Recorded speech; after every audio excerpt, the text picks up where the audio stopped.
Hi. Good morning, everyone. We are Team Particulate from Schumacher Studio. I'm Akanksha Bajaj. This is Berfin, and that's Aswin, my team members. And we are working on the idea of the virtual Bauhaus in the metaverse. Our studio, the studio brief, first we'd like to go into that. During the pandemic of 2020, which led to a global lockdown, society was forced to continue their daily activities and connect to each other using virtual platforms. Today, although the world has resumed back to normal, this has created a new opportunity, making virtual environments a necessity rather than an alternative. The emergence of the virtual universe as a new social scenario has provided new opportunities to overcome the legacy of education. As architects, we can shape the metaverse to create a socio-spatial, multi-sensory environment aided by the help of recent advancements in technology. The studio thus aims to explore the idea of virtual learning in the metaverse based on the principles of the radical Bauhaus movement, thus challenging the foundations upon which the physical world is built. This online university gives us the ability to create a legible, fully immersive, information-rich environment, facilitating an interaction-rich user learning experience. We then conducted various precedent studies to understand what the metaverse and the Bauhaus actually are. Our thesis addresses virtual learning within the metaverse, fostering a more interactive and experiential learning environment. As part of our research, we examined Web 3.0, the anticipated third iteration of the Internet, built on blockchain technology to create a decentralized, personalized user experience. Additionally, we studied current metaverse platforms such as Decentraland and Metrotopia to understand how users engage with these virtual environments. Recent technological advancements such as the Holotile, which is an omnidirectional treadmill, and haptic sensors enable us to explore the full potential of the virtual and augmented realities. These innovations break down geographical barriers, allowing universal accessibility to education. We then studied the metaverse timeline and found out that the conceptualization of the metaverse can be attributed to subsequent developments in the timelines of VR devices and communication networks. Further, we researched upon the Bauhaus movement, which revolutionized design through its focus on functionality, simplicity, and the optimization of form. The movement aimed to achieve two primary goals: aesthetic synthesis, which is the integration of arts and crafts into a cohesive design language, and social synthesis, which is catering to the broader needs of society through design. These principles align with our aspirations for designing in the metaverse.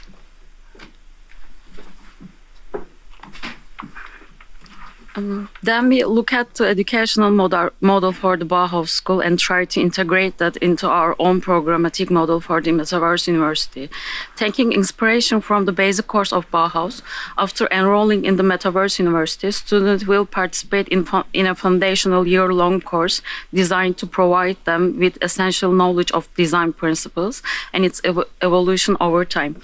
During this period, they will receive initial training to develop their software skills and understand which discipline suits them best.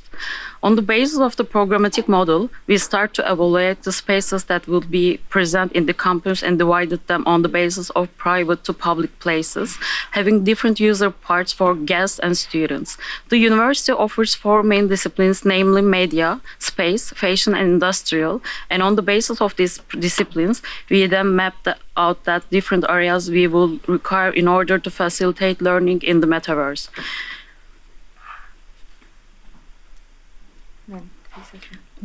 The thesis is framed on the design task of four distinct domains, namely spatiology, which is organizational space to deliver complex configurations, phenomenology, which is articulation of delivering perpetual traceability, which is significantly delivering information, richness of a space, and dramaturgy, which delivers interaction, richness of a space.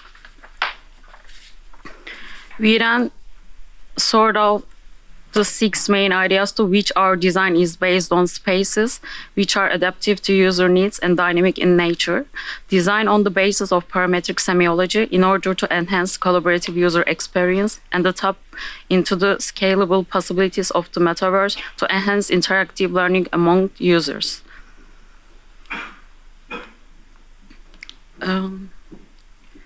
We propose using particles as a transformative medium to create customizable virtual spaces to adapt to user needs. The approach established a unique vocabulary for the metaverse, where particles with distinct colors, shapes, and patterns represent specific functions and interactions. Furthermore, we aim to integrate digital information into these particles as metadata, enabling them to serve as dynamic learning tools. Users can interact with these particles to access embedded content, creating an environment that is not only visually engaging, but also in an immersive educational resource. This dual functionality seamlessly blends space and information, supporting both creativity and experiential learning. Detailed studies were conducted on particle behavior to establish a semio-logical framework that forms a cohesive design language, enhancing the overall user experience. Particle-based spatial design, like in our design, particles replace traditional architectural elements to form spaces, serving both as physical components and carriers of data. Their behavior adapts to the type of space. For instance, in lecture hall, our particles have also become audio-active and enhancing user experience. And then we go into our particle characteristics and rules, which is our initial particle studies. We explore how particles can define spaces by using basic shapes and manipulating their four elements. First is numbers. When we increase particle spawn rate, they can create a solid and private space. Then is the size and density. By adjusting this spatial privacy and publicity, and the last is the material. So it can define the tactile and visual properties of particles. And this is for our pattern study. To integrate functionality, we develop a pattern system for navigation and interaction. For the navigation, particle can guide users by forming paths in spaces like lecture halls. And we can also create social space by changing the particle patterns. Like patterns adjust dynamically in networking space to reflect interactions. And also, we also try to control the particle movement. The diagram shows that when user location change inside the particle space, the particle volume will also start to transform according to user movement. And when the user stops, the particle will also stop the movement. And next, our particles can also respond dynamically to user movement and location, transform volumes and intensities based on the zone type. Like for private zones, the particles have less dynamic movement, and for the private zone, the particle movement is less dynamic because we don't want to distract people by the particles. And like this is for the user interactions. When the number of the user change, the particles interaction is also different. And also we want to have some real-time interactions to enhance the user experience. So we use Touch Designer and Kinect to get the user location. So when the user is getting close to the camera, the particle will start to form a volume, which is the same as our library particle interaction system. And we also want to add some stick merging idea into our particle system. This will help in collaboration, and additionally, we try to integrate the idea of stick merging and use particles to store user data about the places they access in the university. We are also looking at the idea of actively learning from the experience of past users by real-time user analysis in order to help the users navigate particle use case scenarios, introducing the concept of stick merging into the metaverse university.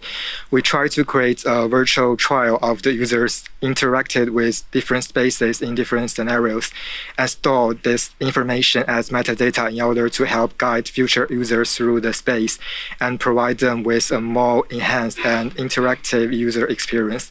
Additionally, this would help in measuring the successful of a given environment and create tailored user experience. We then conducted an in-depth study of the way in which users can actually interface with the metaverse and experience it in real time. This would depend on a variety of devices and platforms, each offering different levels of immersion on the basis of the type of technology being used. Additionally, sensory engagement with the metaverse can be achieved through the integration of gesture mapping, haptic sensors, speech interaction, and spatial count. After logging into the metaverse, the users can log in using three modes. The first being the normal mode, in which the users perceive other users and objects as intended. The second being the isolation mode, in which other users fade away and the individual user can explore the space on their own way. The third and the most interesting one being the collaborative mode, in which users come within close proximity of others showing similar interests and are prompted to collaborate with them. And in order to officially integrate this, a spatial sound bubble is created around the users in order to enhance communication.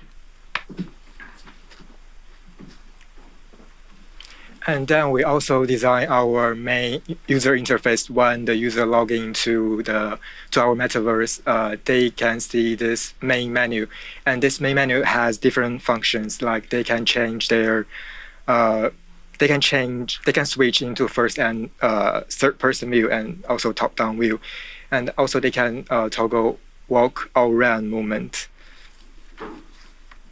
according to their needs. And additionally, we introduced non-player characters which were integrated with artificial intelligence, thus helping the users move around Metaverse University. And this is also related to the Bauhaus. Like in Bauhaus, they once have two tutors teaching approach. One is teaching technology and one is teaching design. So we want our NPC can also become an AI assistant.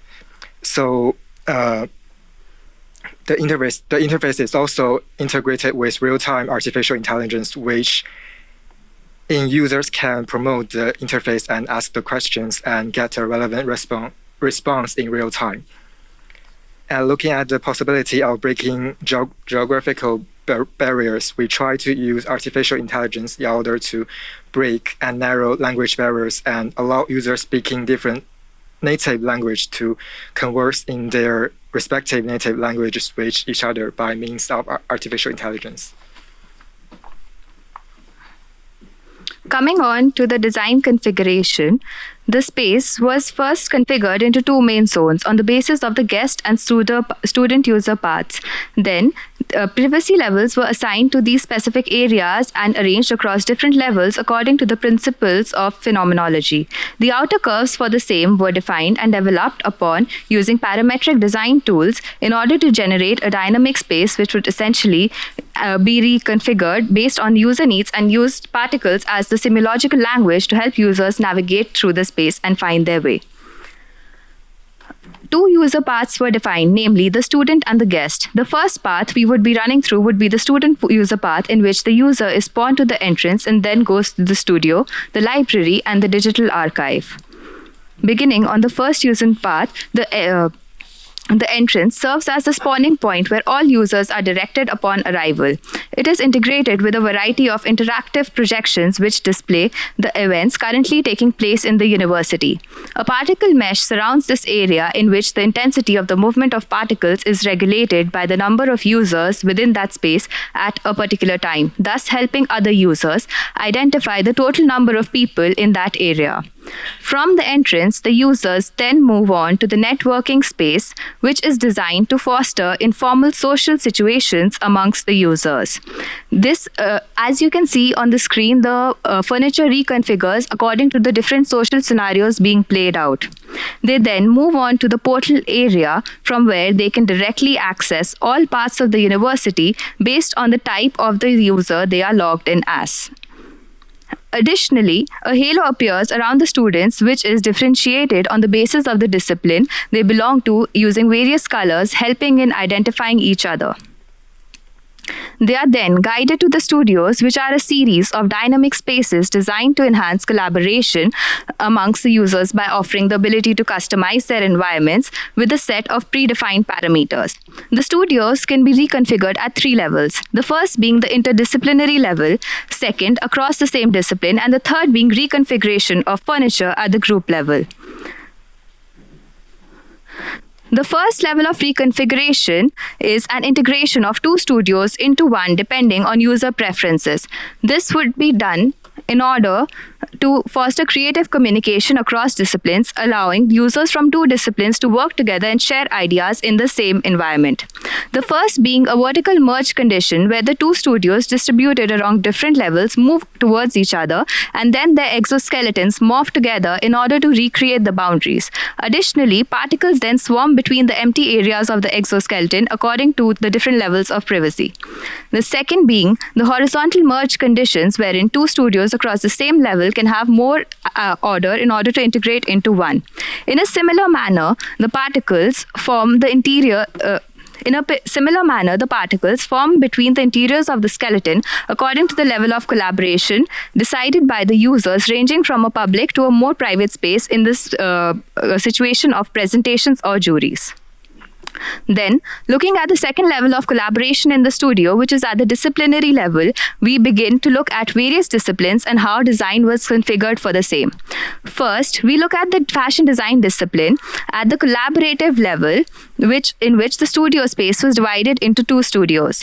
The furniture was then configured on the basis of the type of situation each studio was in, and floor lines were added in order to help users navigate through the space. The furniture was designed to enhance efficiency and accommodate users' work and students' workflow. Features included raised platforms with mannequins, allowing students to better visualize their designs. The furniture could be reconfigured dynamically based on the level of configuration. For smaller groups, it adopted a linear arrangement, while larger groups shifted to a circular configuration in order to facilitate interaction. This is a real-time scenario of the furniture being reconfigured in fashion design at the disciplinary level, in which the furniture system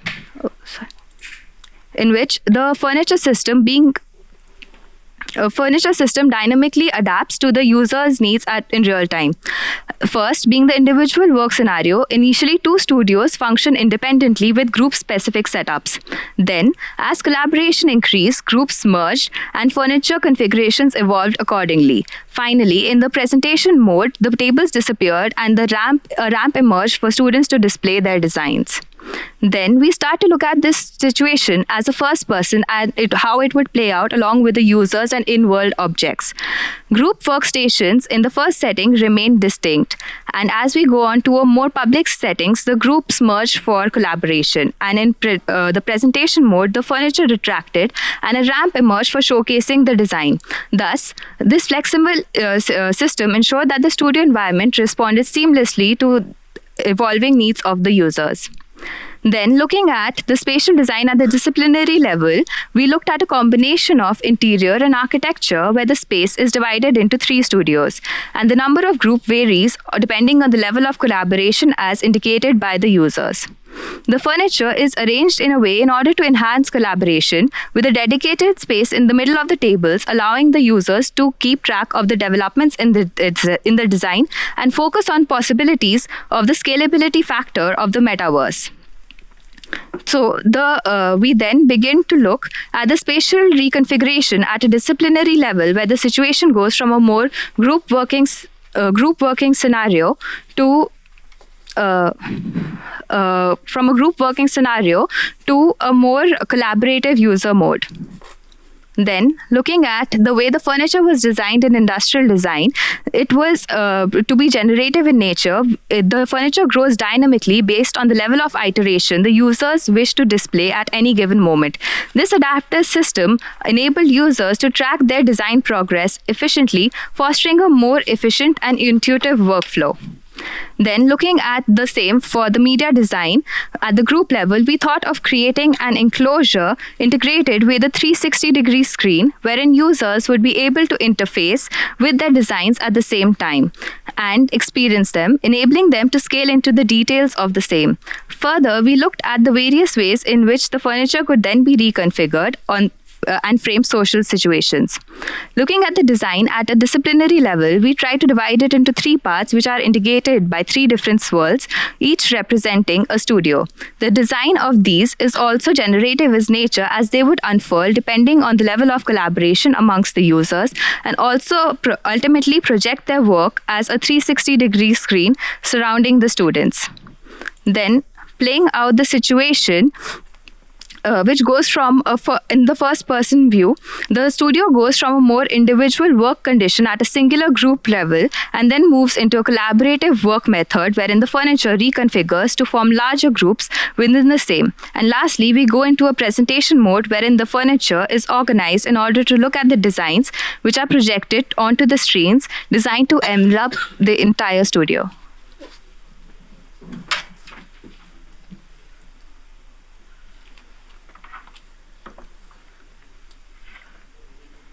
The virtual library is a personalized learning environment where users can select their own settings and directly interact with the digital content. It offers a wide range of customizable features, redefining the traditional concept of a library as a mere place to store information. In the metaverse, the library emphasizes a more individual and immersive experience. Users can access information through individual pods, each equipped with a 360-degree spherical screen. These screens allow users to browse, search, and explore relevant information interactively, facilitating research in a highly engaging manner.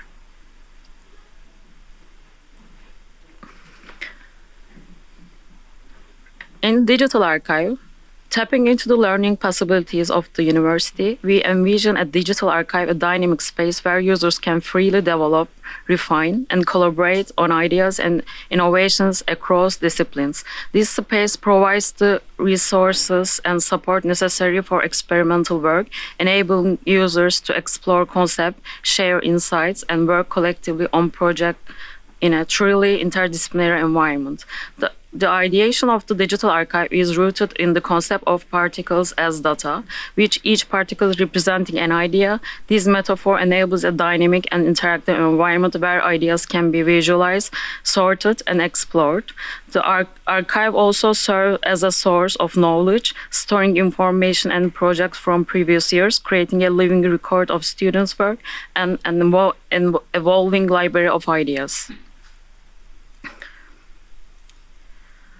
We visualize the digital archive as a space where ideas are seamlessly organized and presented to users. The system operates in the following steps. Discipline-based sorting. Information is first filtered based on the discipline selected by the users. Interface suggestions. The system then recommends relevant ideas and options tailored to the user's interfaces. User interactions. User can browse the suggested ideas, further refine their choices, and interact with the system for a personalized experience. This interactive sorting mechanism allows user to efficiently explore concepts and innovations, fostering a deeper connection to the archive's resources. The experience is brought to the life dynamic visualization. Users encounter a swarm of particles which morph to create an interactive space. A widget interface pop-up, allowing the users to choose a discipline to engage with. The particles reorganize in real time, sorting ideas and presenting tailored suggestions.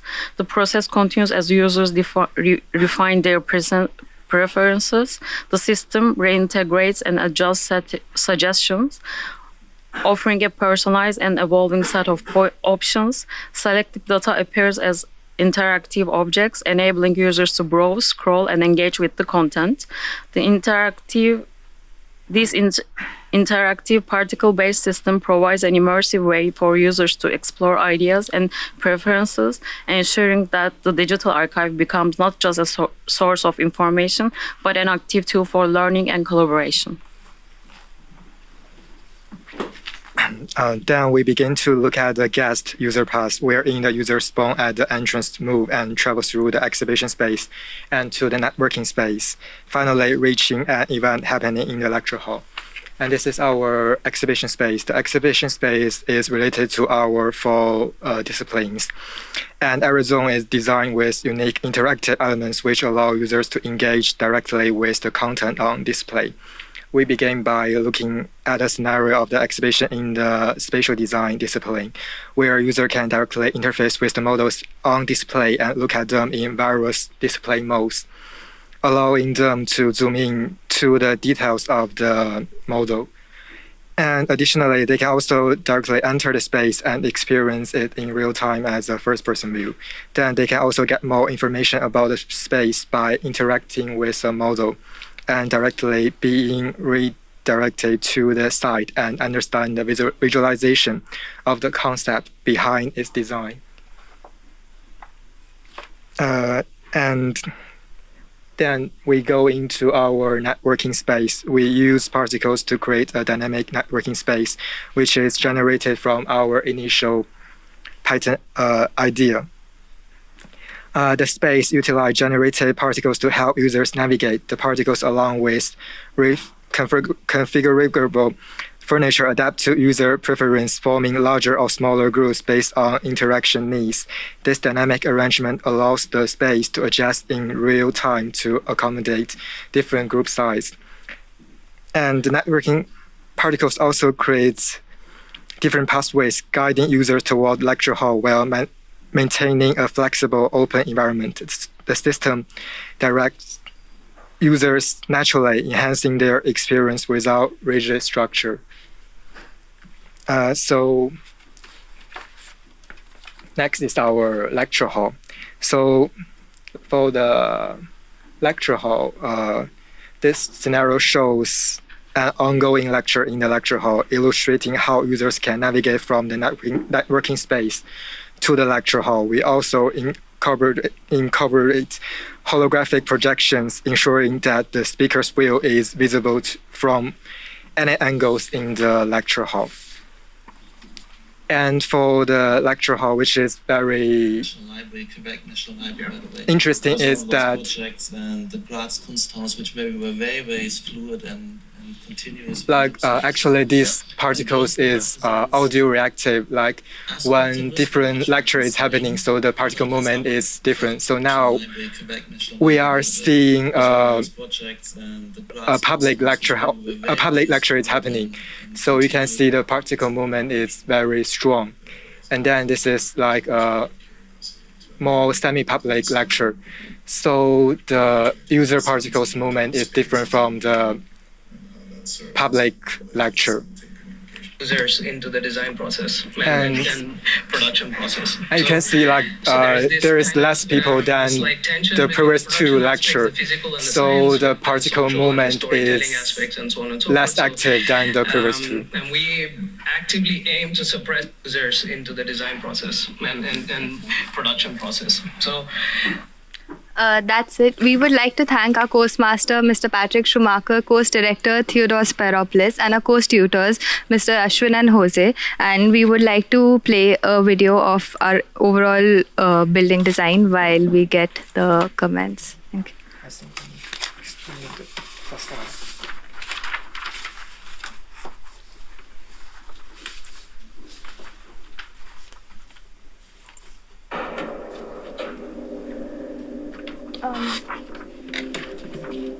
Can you pause? It's not good.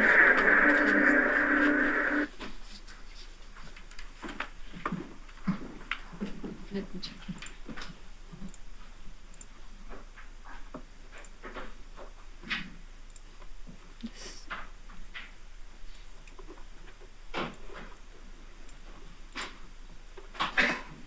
You need to draw connected. Is it in the second? Can you draw the video?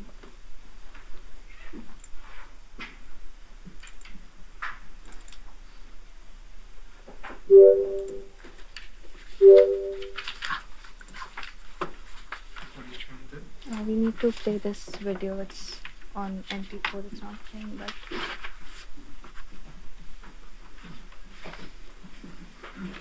Yeah. What? Still the sound? Do you need the sound? No? Yeah, need the sound. Can you make it real? Yes.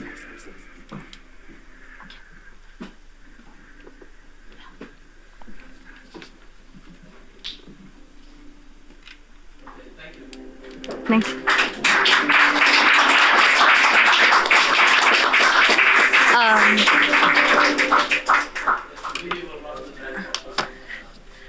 We also have the VR headset if anyone wants to experience the space in real time.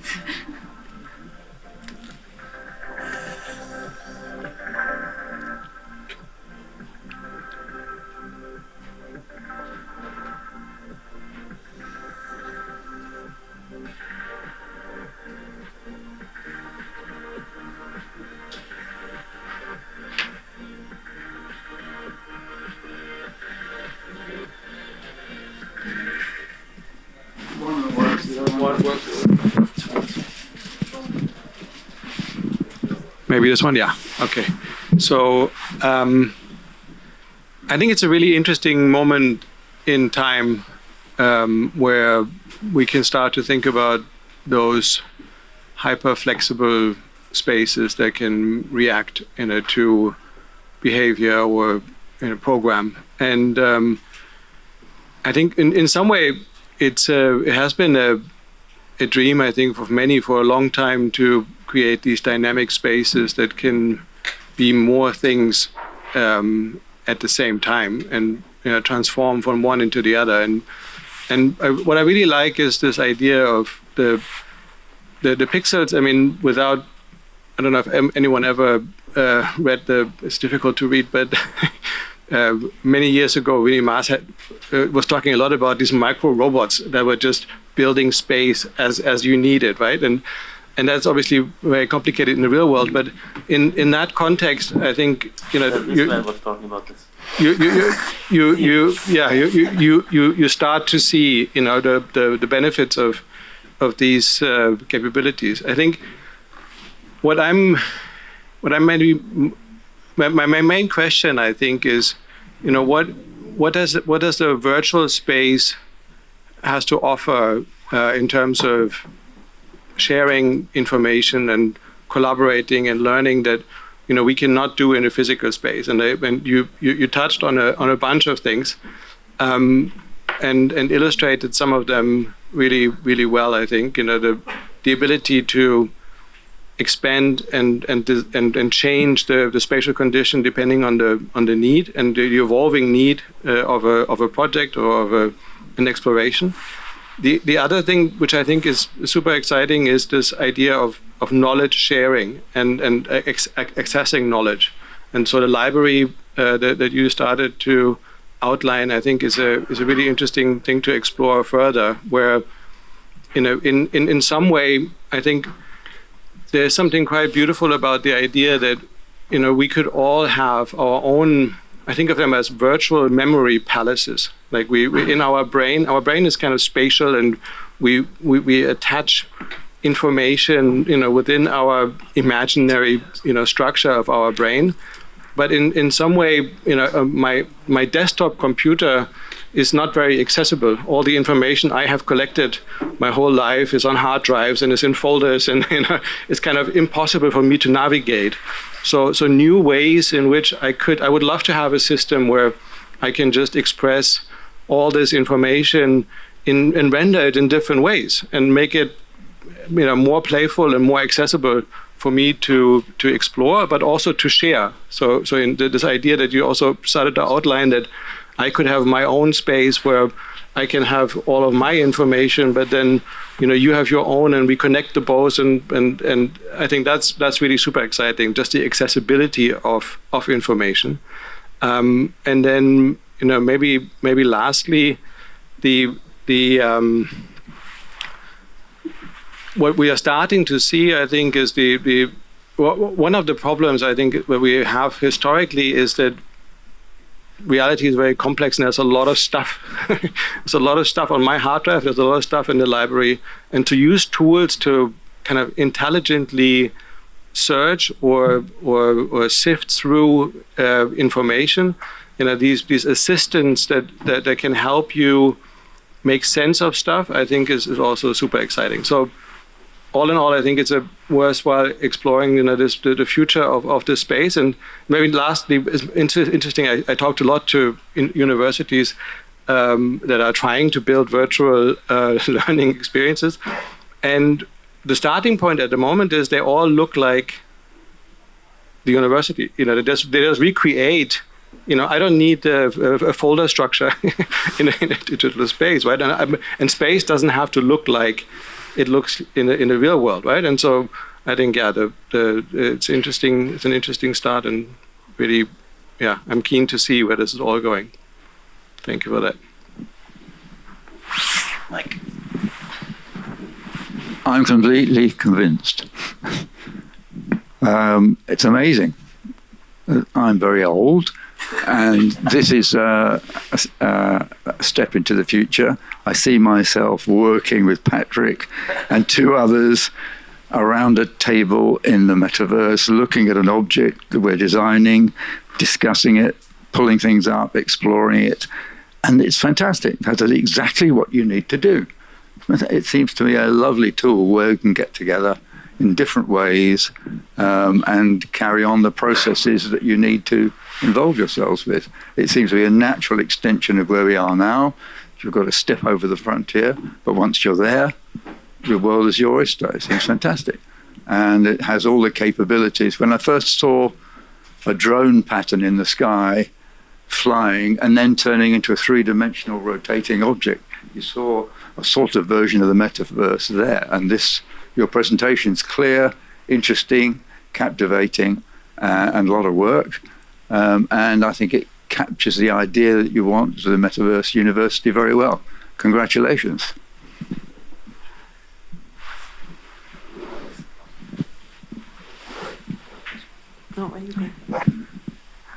Thank you very much for this great presentation.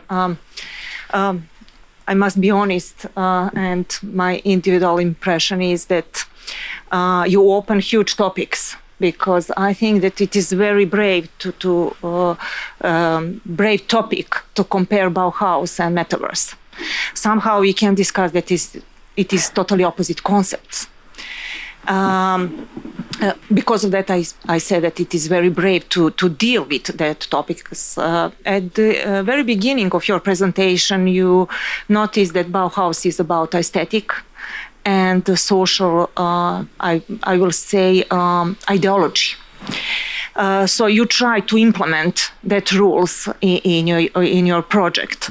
But what missed me, it is always comparing conceptions and objects of Bauhaus and your objects, because we know that Bauhaus is about producing objects. So I think that these projects open more topics, and the value of your project is beyond these beautiful images, particulars, generated projects, how to create space in metaverse. Why I say this because you know that Bauhaus almost create their own language in design and aesthetic, and it missed me here, because you are new generation that you must create your own language in metaverse. So I hope that you will try to develop this project. This is just one stage, and think about the history. This is important for new future projects and technology. Thank you.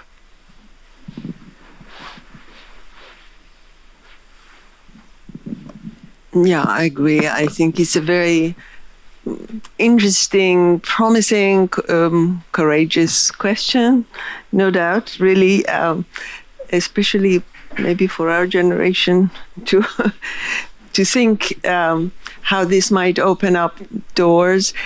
Inevitably, I remember, of course, Bauhaus as very materially based, and therefore a challenge of how to deal with the chair you can't quite sit on with your bottom, and therefore, or a table that does all of those things without you touching somebody, or feeling of touch being always mediated by the actual virtual condition. So the phenomenological study of it is always, in my limited kind of understanding, is that it is always visual and auditory versus material. So it's sort of Levinas would not consider the other, you know, like the idea that when you encounter somebody, rather than interact virtually, encounter always is unpredictable. So the other of me, in a kind of, let's say, I was just reading about these immigrants who, how do we understand the condition of an immigrant when we encounter them? Erpenbeck discusses this. It's very interesting. So how we understand the impossibility of programming the other as a virtual thing. So hence, you know, my question always in my head, while I'm very impressed by the potentials of intercommunication, by the understanding of what is, in fact, a theater of memory for my personal, whatever, things that I've collected, and that it actually can produce new knowledge. Yet I am still kind of wondering about this personhood of the other in the condition of encounter, which is physical. Even encounter with a desk or a chair, rather not only with a kind of the unconscious of the other. So I'm not talking about a certain kind of, let's say, virtual existence. I am interested in people's bodies, and so when you talk about architectural knowledge, somehow inevitably I always think architectural knowledge is, in a large extent, material. And I wonder if metaverse can, I know to an extent you can make a visuality of it, or auditory material of it, or even sensory conditions of it virtually, let's say, available. But I wonder where we go with the Levinas question. It's too big a question, maybe, and it shouldn't keep you from exploring what you have already, kind of what it has already given us. But nevertheless.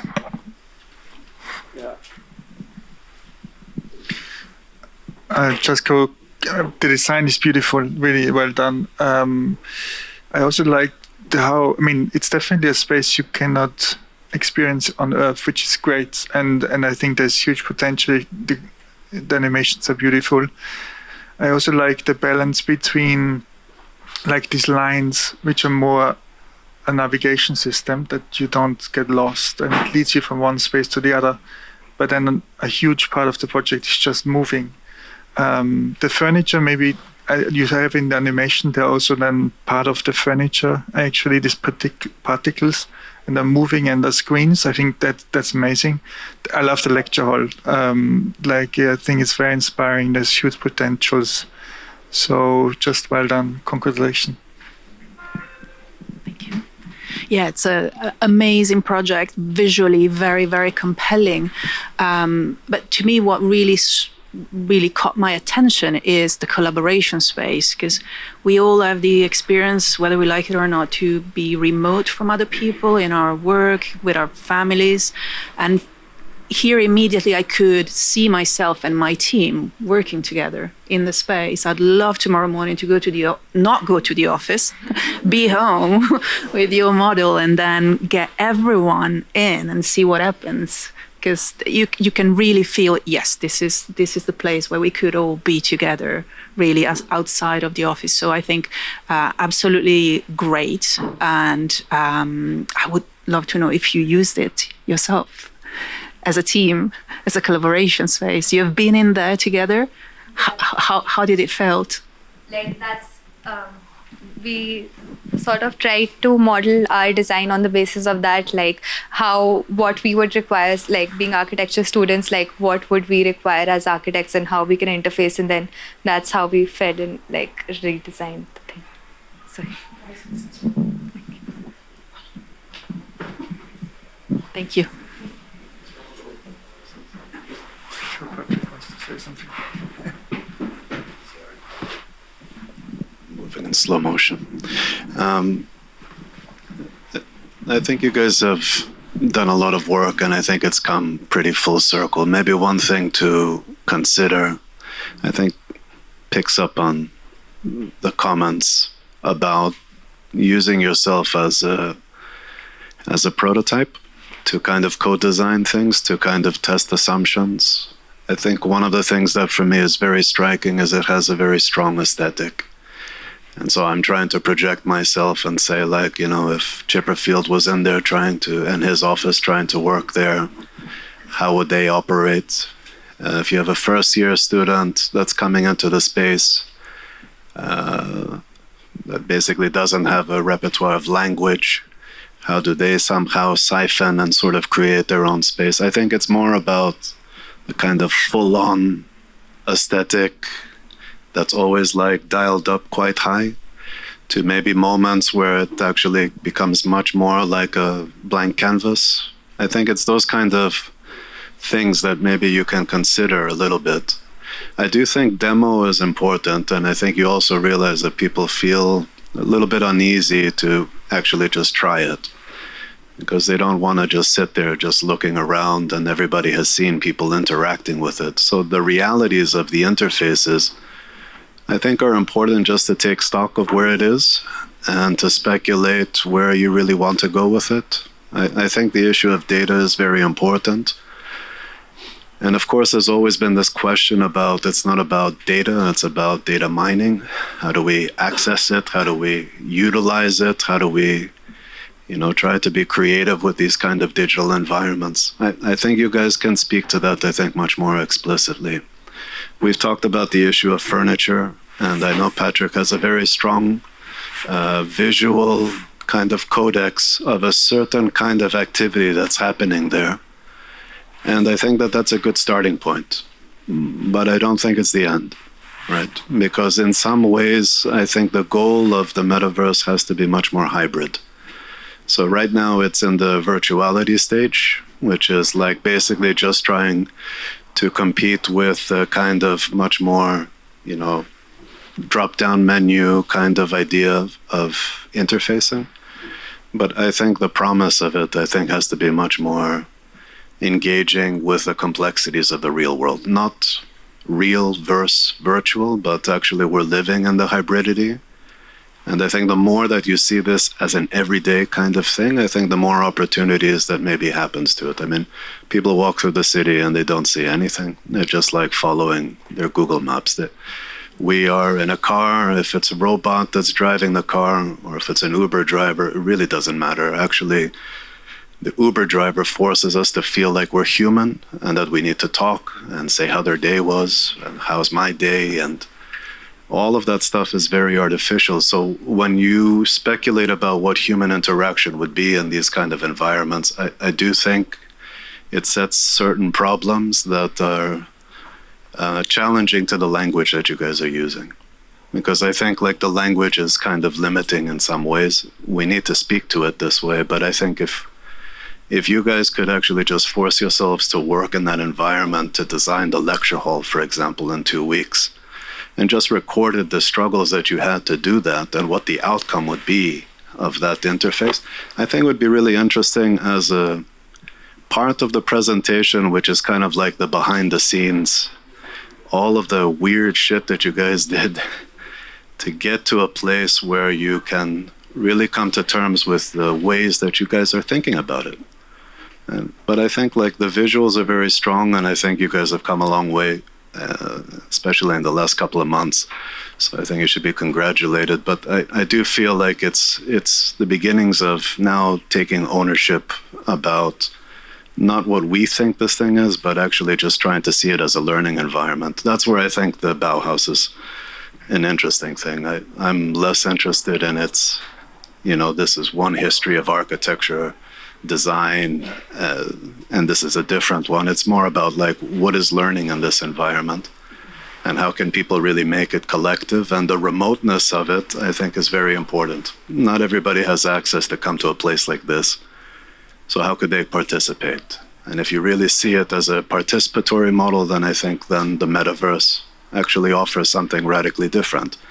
If you don't, then it's a university model, that, Second Life, these kind of things, which is basically mimicking just the virtual environment of what we have. So I think you guys have, opened up an interesting conversation. I'm sure it's going to continue for the next couple of days. I just wanted to congratulate you for the last couple of months' work. Just briefly, before we, break for lunch. Wow, yeah, you've come a long way in the last 10 days where I haven't seen it. So, no, I'm very proud. I'm very happy. You pull off something which becomes visceral and compelling. And these things, by the way, are becoming real quite quickly. One of the 3 or 2 is already getting implemented and multi-user accessible. You can jump into online. We're working at. We have Metrotopia. We've launched it with many lectures, exhibitions, meetings, panel discussions. So this is tangible. I mean, some of these features you have, they go beyond that, they point beyond. And I think there's a strong aesthetic. These kind of stick mergy things that at the moment only symbolized, they could become effective. I'm happy that we did. I mean, we've done a number of metaverse projects. It started with cyber-urban integration, integrating it into physical environments, and a pure metaverse city. Now the school.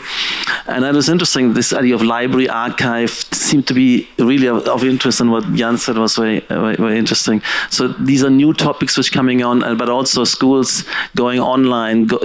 There are some purely online universities and teasing and playing with metaverse environments, etc. So these are very real clientele out there and real problems.